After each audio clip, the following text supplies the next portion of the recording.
오늘 광풍을 만나셨나요? 이런 점을 가지고 함께 주님이 오늘 우리 주시는 말씀을 듣도록 하겠습니다. 여러분 요즘 우리 세상은 열심히 노력한다고 다 되는 세상이 아니잖아요. 아무리 최선을 다해도 결과가 안 좋을 때가 다반사이고 어떻게 보면 그것이 정상처럼 보이는 이런 어려운 시대인 것 같아요. 그래서 우리가 소위 말해서 인생이 잘 안 풀리는 사람들 보면서 또 그런 가족들이나 주위 친구들 보면서 판단하면 안 될 것 같아요. 야, 이거 네가 너무 게을러서 그런 거 아니야? 야, 네가 이거 노력을 더 했어야지. 네가 이 정도 노력해가지고 이 세상 살겠어? 이런 것들. 너는 정말 생각이 없구나. 여러분, 이렇게 하는 것은 옳지 않은 것 같아요. 여러분, 우리가 살아가는 세상은 성경에 의하면 악한 그 영이 굉장한 힘을 발휘하는 세상이고, 또 우리는 믿지 않는 사람들과 함께 살아가고 있습니다. 그래서 우리가 최선을 다해도 이게 고난에 던져질 때가 있는 거예요. 이게 여러분 우리가 이 시대를 바라보는 굉장히 중요한 이 세상을 이해하는 관점이라 생각이 듭니다. 오늘 본문 말씀이 이제 그런 말씀인데 바울이 딱 그런 상황이거든요. 여러분 이제 드디어 바울이 이제 로마를 향해서 선교 여정을 시작합니다. 그래서 지도를 한번 보면 좋을 것 같은데요. 바울이 지중해와 육로를 포함해서 이제 가이사랴에서 로마에까지 이렇게 가게 되잖아요. 자, 여기가 예루살렘이고 바울이 있던 가이사랴이죠. 가이사랴에서 여기가 이름이 안 쓰네 시돈입니다. 그 시돈을 지나서 이렇게 쭉 이렇게 돌아서 구브르섬으로 올라가서 무라에 이르게 되고요. 무라에서 니도로 갔다가 갑자기 서쪽으로 향해 하다가 남쪽으로 샥 내려오죠. 이게 역풍을 만나서 이렇게 된 거예요. 원래는 요렇게 가야 돼요. 요렇게. 이게 이제 누가 딱 봐도 맞는 항로 같잖아요. 이렇게 가면은 약 3주 정도 걸린답니다. 그런데 자, 요렇게 역풍이 부니까 역풍을 피해서 숨어서 이렇게 지금 이 그레데 섬을 방패로 삼아 숨어가지고 요렇게 가는 거죠. 가다가 여기가 미항이에요.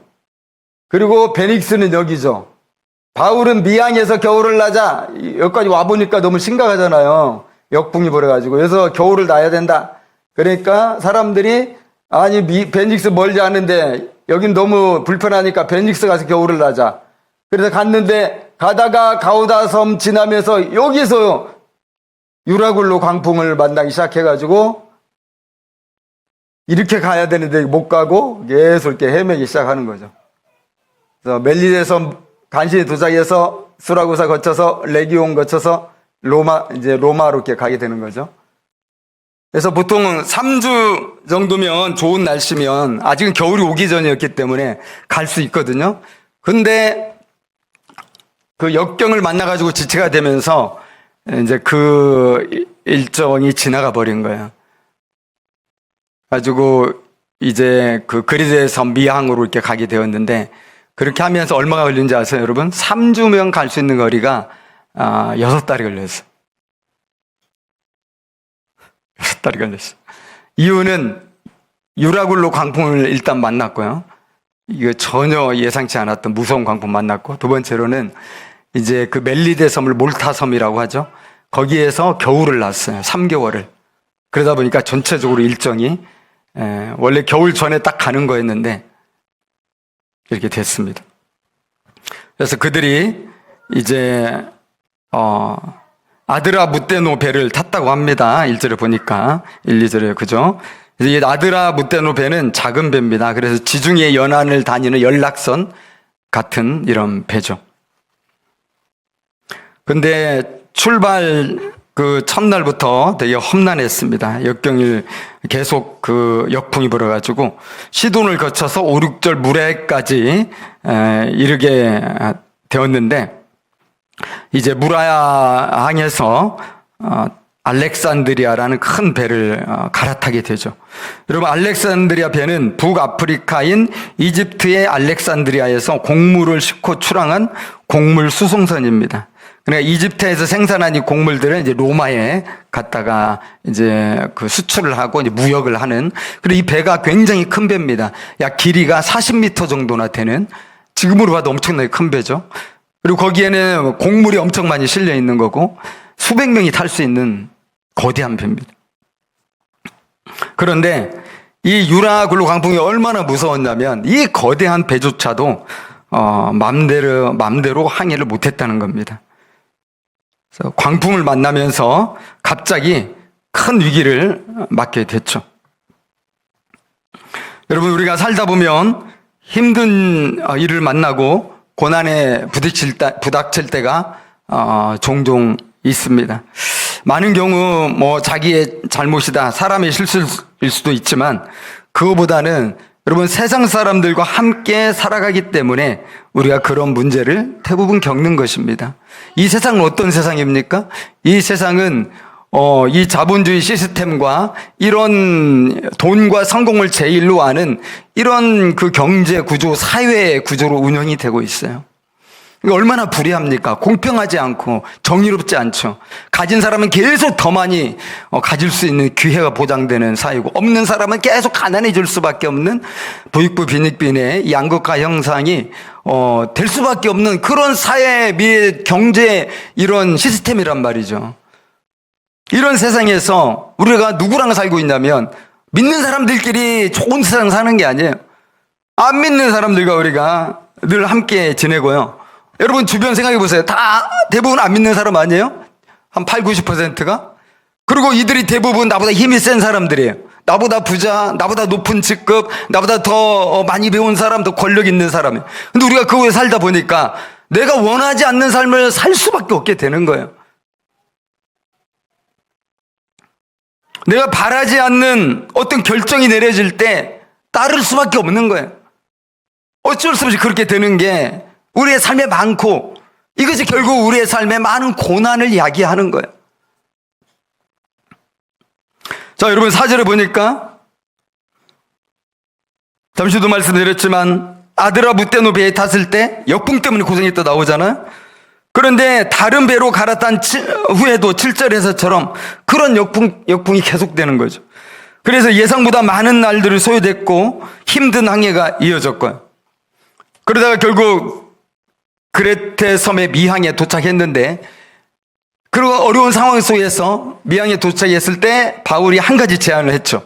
10절 볼까요? 내가 보니 이번 항해가 하물과 배만 아니라 우리 생명에도 타격과 많은 손해를 끼치리라. 바울이 무슨 엄청난 예언을 한 것처럼 사실 보이지만은 그렇게 뭐 대단한 예언은 아니었고 상당히 상식적인 겁니다. 왜냐하면 여러분 9절 이유가 나오죠. 여러 날이 걸려 금식하는 절기가 이미 지났다. 이미 지났기 때문에 항해하기 좋은 날씨가 이미 지나가지고 앞으로 너무나 당연하게도 위험이 많이 생길 것이다. 여러분, 금식하는 절기는 보통 10월이거든요. 그러니까 겨울에는 항해를 안 합니다. 워낙 위험하니까. 그래서 이 겨울이 오기 전에 3주 정도 걸려서 가려고 했는데 이게 틀어진 거잖아요. 그러면 이제 겨울을 나야 돼요. 그러니까 미항에 지금 왔으니까, 다행히 미항에 왔으니까 여기서 겨울을 나자. 그런데 많은 사람들이 야, 여기 너무 불편해, 우리 베닉상으로 가자. 왜냐하면 같은 섬 안에 있는 그 섬, 저 서쪽에 있는 섬이니까 그렇게 가자고 했죠. 근데 선장과 선주가 이 바울의 말을 안 믿어준 거죠. 여러분 같은 믿겠습니까? 이 죄수의 말을. 그러니까 선장과 선주는 다 이 경험이 많은 사람들이니까 이제 많은 사람들이 베닉스로 가자고 했을 때 그게 좋겠다 해가지고 그렇게 결정을 했단 말이에요. 그런데 베닉스 가기 전에 이 광풍을 만날 줄 누가 알았냐고. 거기서부터 이제 바람에 밀려서 이 거대한 배가, 흔들리지 않을 것 같은 배가 이 광풍이 얼마나 셌는지 표류를 하기 시작한 거예요. 15절에 쫓겨가다가 17절에 그냥 쫓겨가더니 이런 말들이 계속 반복이 되잖아요. 18절에는 이제는 더 견딜 수 없었기 때문에 짐을 다 버리기 시작했어요. 배를 가볍게 하기 위해서. 이 짐은 곡물 아니에요, 대부분? 먹을 것 남겨두고 최소한 것만 남겨두고 버리는 겁니다, 지금. 근데 여러분, 이 알렉산드리아 배가 곡물 수송선인데 곡물을 다 버리면 어떻게 돼요? 망해버리는 거 아니야. 이제 이러고 로마 가서 어떻게 뭘 합니까? 근데 살아야 되니까 곡물이 지금 중요한 게 아니죠. 곡물 다 버리고. 19절에 배의 기구를 그들의 손으로 내버리고 자기들이 필요했던 기구를 자기들의 손으로 버릴 수밖에 없을 정도로 이렇게 절망적이고 이렇게 힘들었다. 자, 20절을 보면 그렇게 최선을 다했잖아요. 이 광풍을 어떻게든지 이겨나가려고 노력을 많이 했는데 희망을 발견하면 좋은데 최선을 다한다고 좋은 결과 나오는 거 아니잖아요. 더 어려워져요. 자, 20절 한번 볼까요? 여러 날 동안 해도 별도 보이지 아니하고 큰 풍랑이 그대로 있음에 구원의 여망마저 없어졌더라. 이 큰 풍랑이 잦아들 줄 모르는 거예요. 이게 보름 이상 이 앞뒤를 읽어보면 시달린 건데, 그런데 문제는 뭐죠? 구원의 여망이 뭐예요? 말씀해 보세요. 구원의 여망, 구원의 조금 남은 희망. 그것이 뭐예요? 태양과 별이에요. 자, 그때는 나침반이 있었어요, 없었어요? 당연히 없었죠. 나침반은 한 2, 3세기나 돼야 발명이 되는 건데, 결국은 지금 동서남북을 뭘로 합니까? 태양을 보고 별을 보고. 그런데 이게 다 없어졌어요. 밤낮이 구분이 안 됩니다. 근데 풍랑은 계속됩니다. 그나마 보고 있었던 이 태양과 별이 사라져 버리니까 정말 죽을 수밖에 없는 그런 상황이 된 거죠.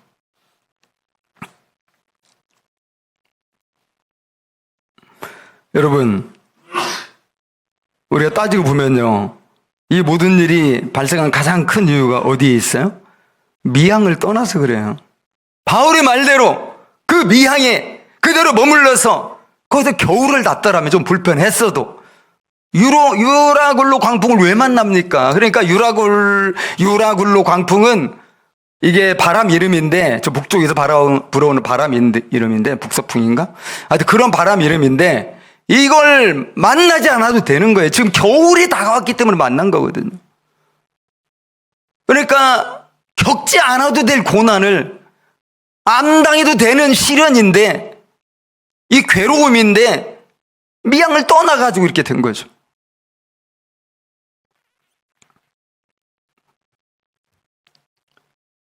안타깝게도 바울로서는 믿음 없는 사람들 사이에서 또 권력자들의 그 리더십 아래에 있었기 때문에 죄인이라는 그것 때문에 어쩔 수 없이 원치 않는 죽을 고생을 함께 하게 된 거죠.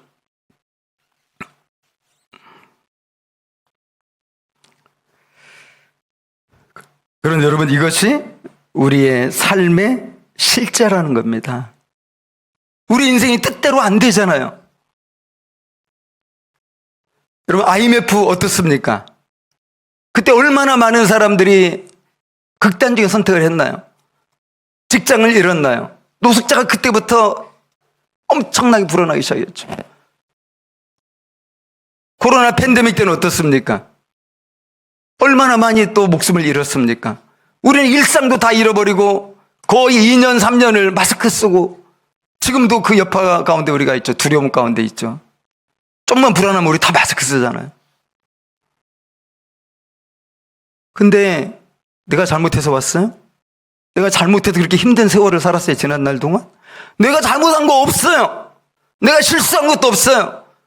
그러니까 글로벌한 광풍이 불어닥친 거죠. 지구촌이잖아요. 우리는 정말 서로 다 엮여 있단 말이죠.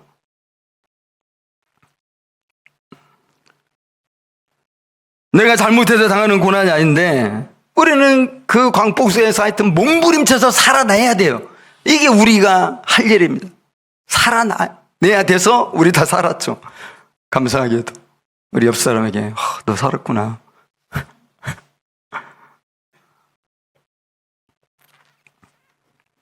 요즘은 또 뭐 때문에 힘듭니까?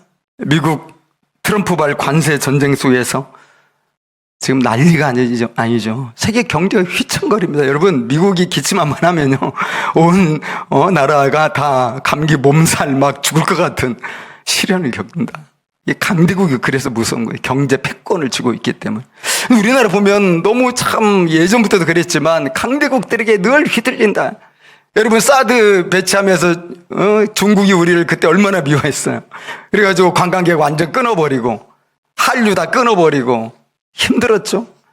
좀 지나가는가 싶었는데 이번에는 어떤 강대국이 나섰습니까? 일본이 나서가지고 소재 부품 장비 이거 우리에게 수출 안 해버리겠다. 이게 또 난리가 또 한 번 났잖아요. 이제는 또 누가 난리가 되고 있어. 지금 미국이라는 강대국이 또 우리 멱살을 쥐고 있단 말이죠. 우리나라 왜 그래요? 이렇게 강대국들이 한 번씩 이렇게 하면 정말 우리는 이 새우등도 아니고 감사하게도 우리가 그것들을 지금까지 잘 극복해 왔거든요. 그래서 이번에도 잘 극복되리라고 믿지만, 그래서 여러분, 이 광풍에서 자유로울 사람은 없습니다. 꼭 경제 문제뿐만이 아니죠. 우리 일상의 건강 문제나 인간관계 문제나 이런 것들, 이런 광풍들 우리의 삶에 많이 있고 우리의 평화로운 삶을 막 흔들잖아요. 흔들어. 이럴 때 우리가 어떻게 살아야 되는가 하는 것이 오늘 본문을 통해서 우리가 배울 수 있는 하나님의 지혜라고 생각이 듭니다. 여러분, 21절 이렇게 보니까 바울 마음에 원망 섞인 서운함이 있었던 것 같아요. 그러니까 미양에 남아 있었으면 겪지 않아도 될 고통이 분명히 있기 때문이죠. 광풍에 밀려 표류한 지가 27절에 보니까 벌써 14일째. 그런데 그 기간에 바울이 무슨 말을 했다는 기록이 없다 이거죠. 말하자면 막 이렇게 비록 죄수의 몸이지만 옳은 소리를 한 거 아닙니까? 당신들이 내 말 안 들어가지고 다 죽게 생겼다 하면서 막 항의할 뿐만 아니라 이제 앞으로 내가 하는 말 좀 들어! 막 이렇게 소리친다든지 할 수 있는 거 아니에요? 그런데 바울이 무슨 말 했다는 기록이 없어요. 여러분, 예기치 않은 유라굴로 같은 광풍을 만났을 때 우리가 어떻게 하는 게 하나님의 뜻이겠냐 하는 겁니다. 첫 번째는 그 현실을 우리가 받아들여야 된다는 겁니다. 왜 그렇습니까? 이 광풍이라는 것은 내가 불평하고 원망하고 누군가를 미워한다고 어떤 원인을 찾아가지고 그 원인을 제거한다고 해결될 일이 아니라는 거예요. 이 광풍은.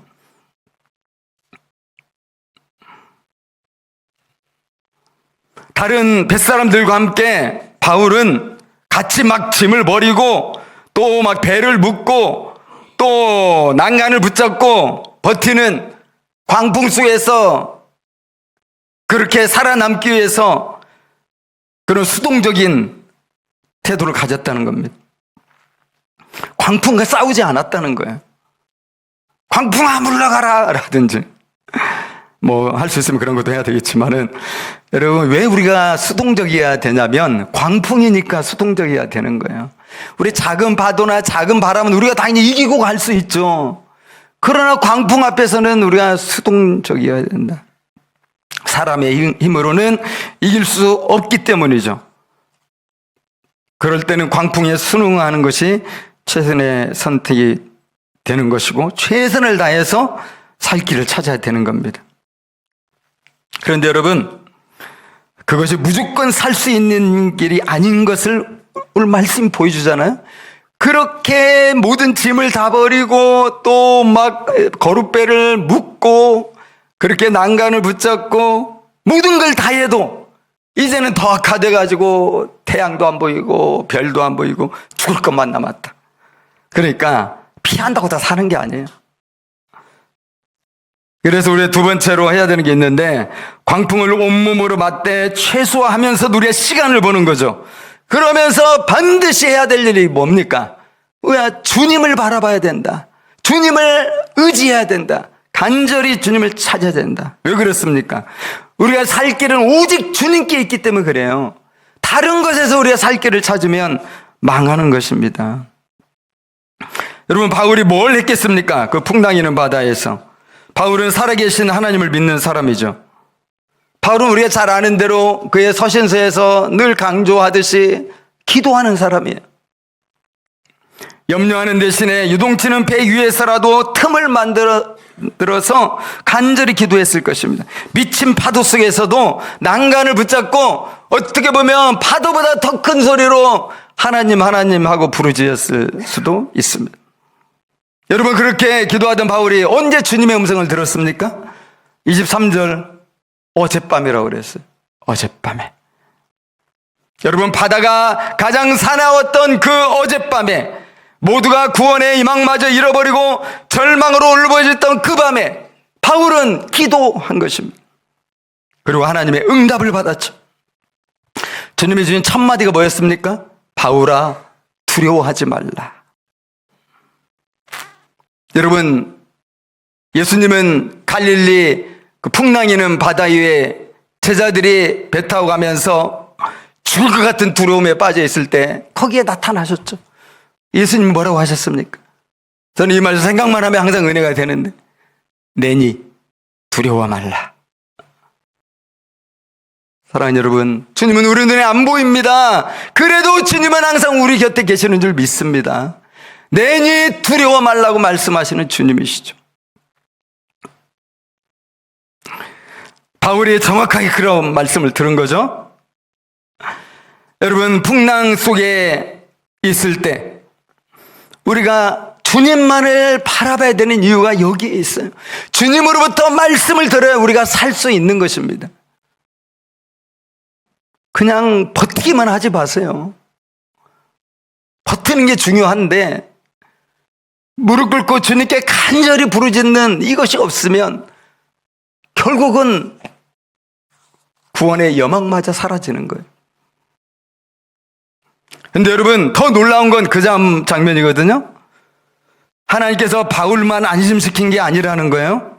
바울에게 내가 가이사 앞에 설 것이다 이렇게 말씀을 주셔서 바울로 하여금 확신을 다시 갖게 하셨는데, 그 다음에 이 배에 있는 모두도 다 안전할 것이라고 하나님은 말씀을 주신 거예요.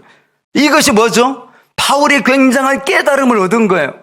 바울은 자기 혼자만 이제 하나님의 은혜 가운데 로마에 갈 것만 이렇게 생각하고 있었는데, 하나님께서는 당연하게도 그것을 인정하시고 안심을 시켜주셨는데, 하나님은 거기서 끝나지 아니하고 바울아, 네 주변을 돌아봐라. 이 많은 사람들도 내가 다 구조할 것이다, 내가 다 살릴 것이다 말씀하셨기 때문에 이때부터 바울은 깨달음을 갖게, 이 모두를 살리고자 하시는 것이 하나님의 뜻이구나.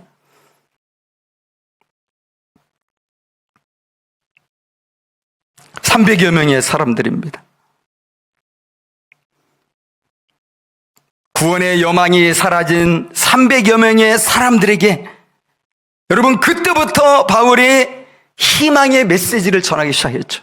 이전까지는 바울도 꼼짝 안 했어요. 그냥 막 살기 위해서 바울도 같이 몸부림쳤는데, 그 밤에 주님이 나타나셔서, 하나님의 사자가 나타나셔서 확신을 주시니까 이때부터 여러분, 바울이 이 배의 진짜 선장이 되는 거예요. 영적인 선장, 희망의 리더가 되죠. 모두가 절망하고 있을 때 한 사람 바울이 희망을 얘기하니까 다 바울만 쳐다보는 거예요. 이렇게 진짜 리더가 나타나는 거죠. 26절 보십시오. 우리가 반드시 한 섬에 걸릴 것이다 이렇게 용감하게 이렇게 선포했어. 이게 바로 지도상 우리가 봤던 멜리데 섬이죠. 또 31절에 육지가 가까울 때는 백부장에 발하여 사공들 막 도망치려고 하니까 그거 못하게 딱 막았죠. 지금 선장이 누구예요 지금? 34절에서는 오랫동안 먹지 못한 사람들에게 먹을 것을 권하면서 또 이렇게 말씀했는데, 야, 듣기만 해도 여러분 위로가 됩니다. 여러분들 중 누구도 머리카락 하나 잃지 않을 것입니다. 야, 어떻게 이렇게 말할 수 있나요? 지금 다 죽기 일부 직전인데. 여러분, 그 말을 듣는 배 사람들이 얼마나 안심이 되었겠어요? 머리카락 하나도 잃지 않는데. 모두가 마음을 진정했고요, 바울이 그 많은 사람들 앞에서 기도를 했어요. 축사 기도를 하면서 음식을 같이 먹었죠. 갑자기 목사님이 된 거예요. 그 아무도 하나님 안 믿는 사람들인데. 276명, 37절. 그리고 44절에 보면 이 모두가 다 살게 되었다. 여러분, 삶의 광풍 속에서도 주님의 뜻이 있는 것입니다. 여러분, 주님은 하나님의 자녀된 우리들을 왜 데려가지 않으십니까? 저는 이 질문을 솔직히 많이 하거든요. 아니, 이 땅보다도 하나님의 나라가 더 비교할 수 없을 정도로 아름답고 광활하고 푸르고 기암괴석 가득하고 경치 죽이고 그러지 않겠습니까? 새하늘 새 땅에. 물론 우리가 당장 죽는다고 그걸 보리라는 보장은 없는데 성경에 이제 다양한 해석이 있지만 그 중에 하나가 수면설이 있고 저는 수면설을 믿어요.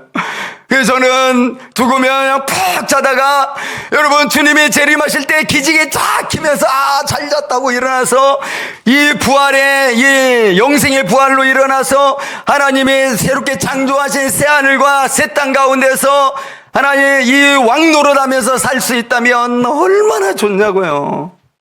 여러분 기대 하나도 안 됩니까? 세상이 그렇게 좋아요? 그런데 왜 하나님이 그 좋은 세상이 있는데 너희를 위하여 내가 집을 마련하겠다 아셨는데 왜 우리 안 데려가냐고 이 불의한 세상 속에 살아가게 하냐고요.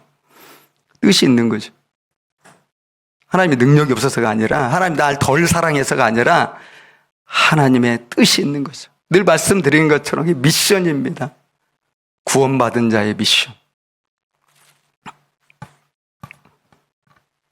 깜깜한 바다 위에서 등대가 되어 사람들을 하나님께로 인도하시기를 원하시기 때문에 우리의 평생을 안 믿는 사람들과 섞여 살게 하시는 거고 그 속에서 어쩔 수 없는 고난도 당하게 하는 거예요. 고난을 너무 미워하지 마세요. 주님의 뜻입니다. 고난 위에서 사는 법을 배워야지. 여러분, 사람을 살리는 것이 성도의 사명 아니겠습니까? 저 이번에 연휴 동안에 정말 감동적인 그 뉴스를 하나 봤어요. 그냥 평범한 공무원인데, 동작구청의 공무원이라고 그러더라고요. 공무원인데, 연휴 동안 출근해가지고 계속 SNS만 쳐다보고 있는 거예요. 본 분들도 있을지 모르겠는데. 근데 그게 청소년 채팅 이런 방인 거죠.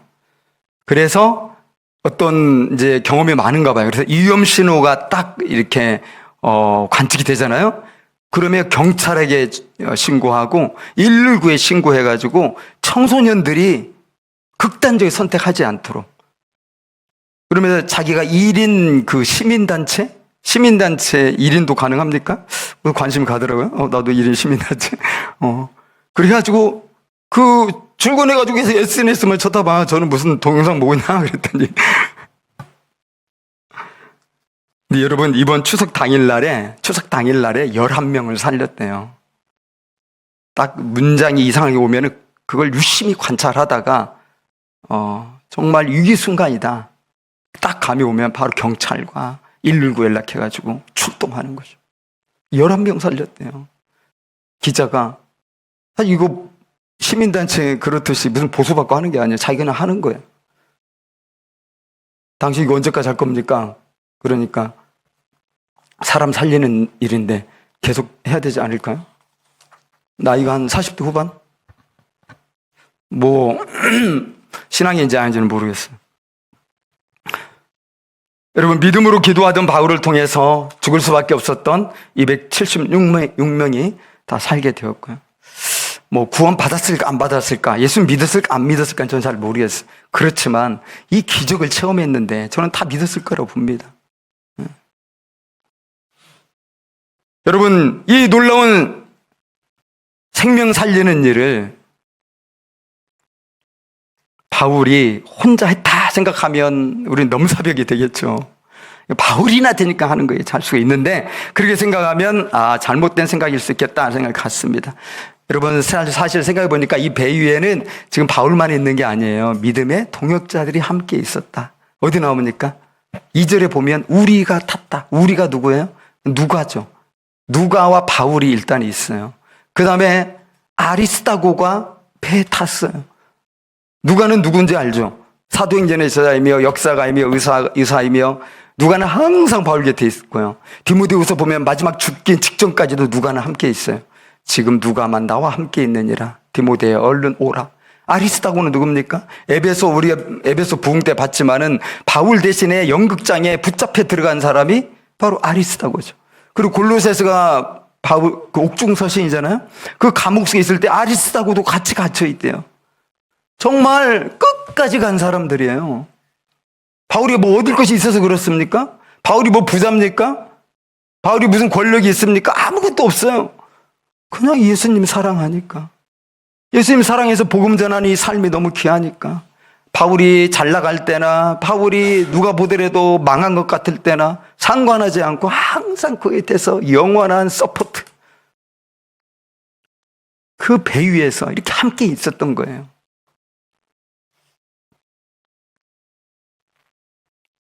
여러분, 우리가 늘 보지만 아무리 친한 사이일지라도 또 심지어 가족일지라도 경제적인 위기에 처하고 삶의 고난이 계속되면 무슨 일이 벌어집니까? 가족이 해체되는 일이 너무 많아요. 부부가 서로를 미워하기 시작하고요. 원망하기 시작하고 자녀들과 갈라지기 시작하고 이런 경우가 얼마나 많냐고요. 서로가 서로를 해칩니다. 평소에는 사랑한다 믿는다 할지라도 당장 먹고 살 일이 막막해지면 얼마든지 서로가 원수가 되고 헤어지는 것이 오늘날의 현실 우리가 늘 보지 않습니까? 그런데 누가와 아리스도가는 어떤 사람들이 바울이 감옥에 갇혀 완전 실패자처럼 죽어가는 순간에도 끝까지 그 곁을 떠나지 않았던 정말 놀라운 동역자들이죠. 뭘 보여줍니까? 하나님을 믿는 것이 무엇인가를 보여주는 거예요. 이것이 하나님을 믿는 겁니다. 지금 그런 인물들이 바울과 함께하고 있어요. 여러분, 배의 침몰이 임박한 시점에도 서로 위로하고 서로 끌어안고 주님을 찬송하지 않았겠습니까? 또 서로를 어깨를 감싸는 채 무릎 꿇고 이 위험에서 건져주시기를 힘을 다해 기도하지 않았겠습니까? 그럴 때 하나님의 사자의 방문을 받은 것입니다. 여러분, 함께하는 신앙 이렇게 빛날 수 있는 거예요. 바울 혼자만 있었다면 어렵지 않았겠어요? 그런데 바울에게 마치 모세에게 옆에 아론과 훌이 있었던 것처럼 다니엘에게 세 친구가 있었던 것처럼 지금 바울에게는 누가와 아리스다고와 함께 있는 거예요. 그래서 이 역경을 믿음으로 이겨내고 함께 기도하면서 하나님의 뜻을 발견하고 믿음으로 돌파해 가는 거죠. 사랑하는 여러분, 도저히 감당하기 어려운 중과 부족의 광풍을 만날 때 누구나 극단적인 선택을 생각하지 않을 수 없을 것입니다. 근래 자살률이 더 심각해지고 있다는 조사 결과를 보았어요. 2024년이니까 작년이니까 최근이죠. 하루에 40여 명이 자살을 했다고 그래요. 엄청 많이 늘은 거거든요. 13년 동안 최고치래요. OECD 자살률 1위인 거 누가 모르는 사람이 있습니까? 문제는 뭐예요? 계속 높아지고 있어요. 아주 정말 하늘을 뚫을 것처럼. 노인 자살률은 OECD 다른 국가에 비해서 압도적 유리해요. 3배나 더 많더라고요. 위보다 우리나라 노인들이. 근데 앞으로 더 심각해지지 않겠어요? 지금 계속 노인들 1000만 시대인데. 청년들도 그렇지만 40, 50대 중장년들이요. 그 어느 때보다 지금 취업을 못하고 있다고 해서 이게 지금 큰 문제다. 이런 PD 수첩에서 그걸 또 최근에 봤거든요. 갈수록 악하고 있어. 물론 아무리 세상이 뒤집어져도 우리 믿는 사람들은 근본적으로 예수님 안에 부활의 확신이 있고 영생의 확신을 가지고 있죠. 그래서 두려움을 떨칠 수 있을 것입니다. 그 산 소망이 있기 때문에 우리는 흔들리지 않겠죠. 그러나 주님은 오늘 바울을 통해서 우리에게 보여주는 바가 뭡니까? 너만 천국 가려고 하지 말라는 겁니다. 뭐 너만 안심하면 되냐? 이 배에 수많은 수백 명의 사람들을 봐라. 나는 그들도 살릴 것이다. 내가 너에게 준다. 주님은 우리가 우리 자신의 삶을 넘어서서 바울처럼 희망의 메시지를 세상에 나누고 증언하기를 원하신다고 믿습니다. 여러분, 우리가 어떻게 그럴 수 있나요? 특별히 무슨 노력을 해야 됩니까? 남들이 하지 못한 어떤 아이디어와 탁월한 전략을 가지고 우리가 정말 멋지게 뭔가 이렇게 보여줘야 됩니까? 어떤 리더십이 우리에게 있어야 됩니까? 어떤 능력이 갖춰져야 됩니까? 그런 것들이 아니라는 걸 얘기하잖아요, 지금. 바울이 이렇게 영향력 있었던 것은 선장과 선주보다 배를 더 잘 알아서 그 지중해에 대한 이 박사적 지식이 있어서 이런 것들은 아니잖아요.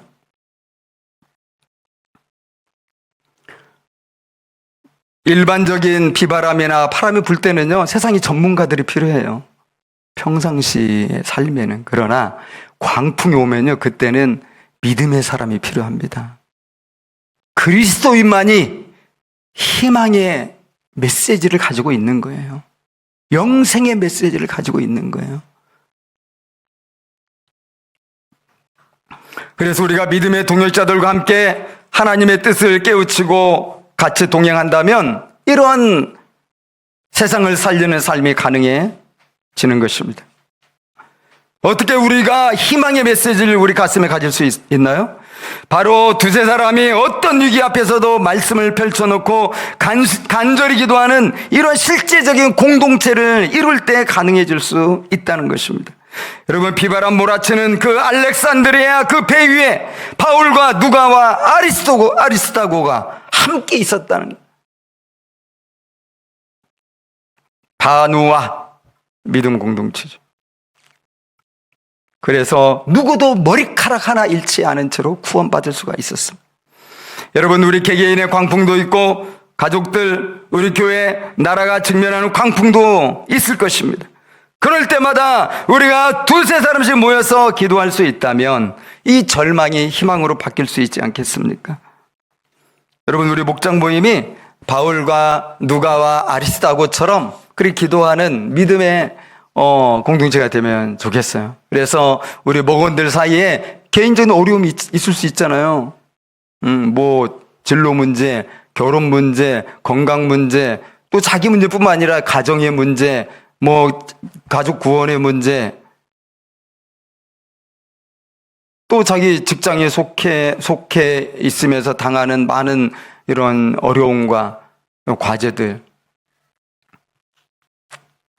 이런 것이 있을 때 특별히 기도할 수 있으면 좋겠다. 주일날 한번 모여서 우리 일상적으로 하지만 그런 문제가 있을 때 이거 가동하는 거예요. 번개 목장 모임이라고 그럴까요? 번개 기도 모임을 하는 거죠.